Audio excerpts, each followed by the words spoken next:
Ontario Premier Doug Ford hasn't minced words about President Trump. Yesterday, he said Trump can, quote, kiss my ass. I spoke with Premier Ford earlier today, and here is our conversation.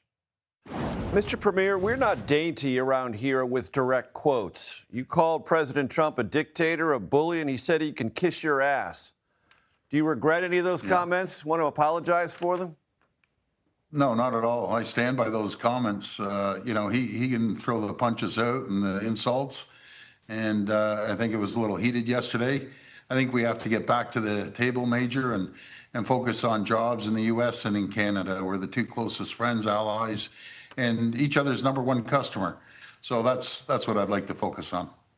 What about this suggestion from the president to rename Lake Ontario Lake America?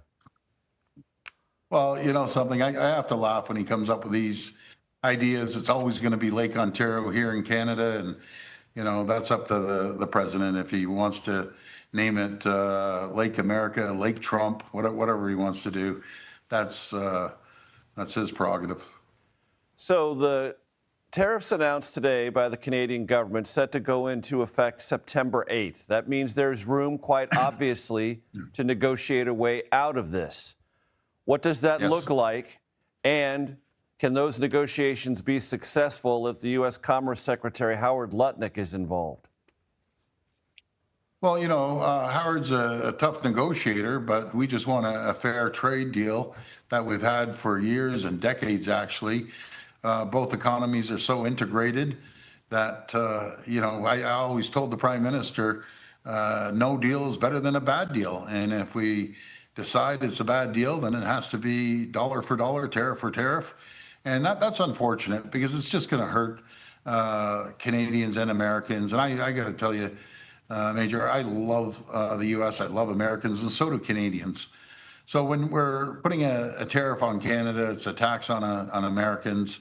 And we've seen it already happening. It's uncertainty, and there's no stability right now. Job numbers dropped last month in the U.S. We actually created 52,000 jobs in Ontario, 120,000 over the last 4 months. But again, the president ran on creating more jobs, lowering the cost of living, and it's been the total opposite.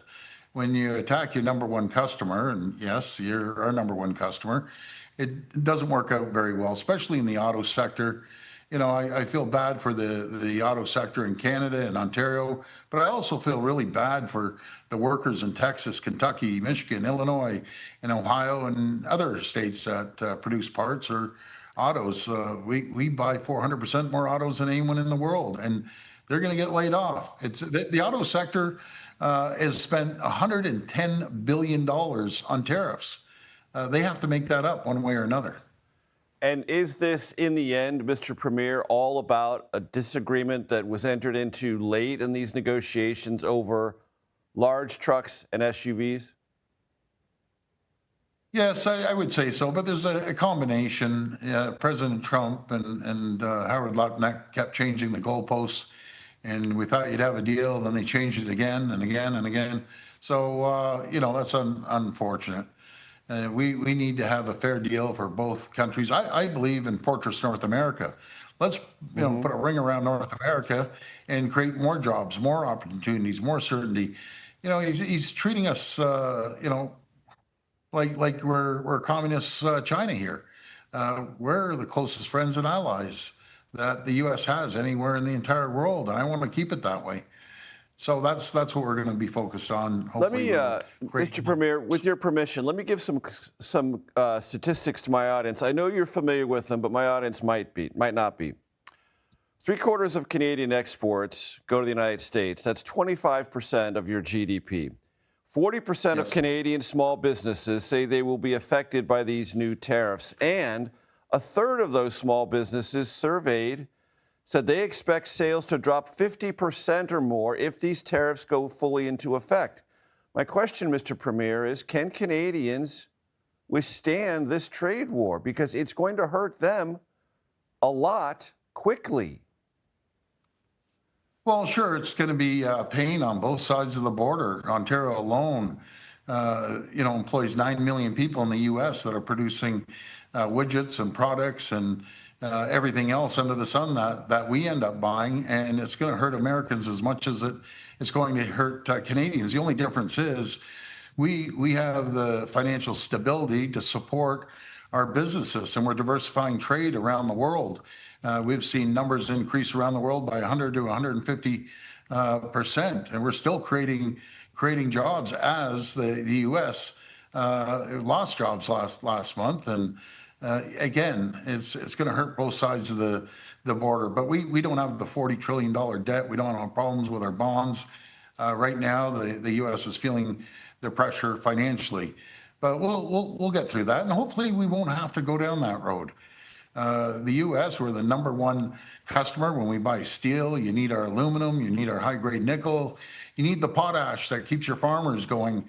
90% of it goes down to the U.S. You need our 4.1 million barrels a day of oil that we ship down there, the uranium that gets into the U.S. So, and not to mention the electricity that we keep the lights on in businesses. And to that point, Mr. Premier, you have suggested that one of the ways Canada might retaliate is to cut off energy supplies, power to Americans. Is that going to happen?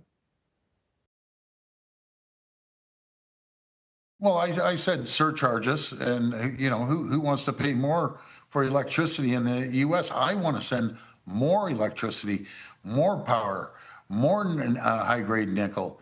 That's what Canadians want to do, and support the U.S. Or they have the alternative, the president. He can deal with his good buddies China and Russia, and we'll see what happens. But I would rather deal with your closest friend and ally to keep your agricultural sector, that we're your #1 customer. We buy $30 billion a year, tied with Mexico. Again, it's gonna hurt the American people. Why? Why is he doing this? Why is he attacking us?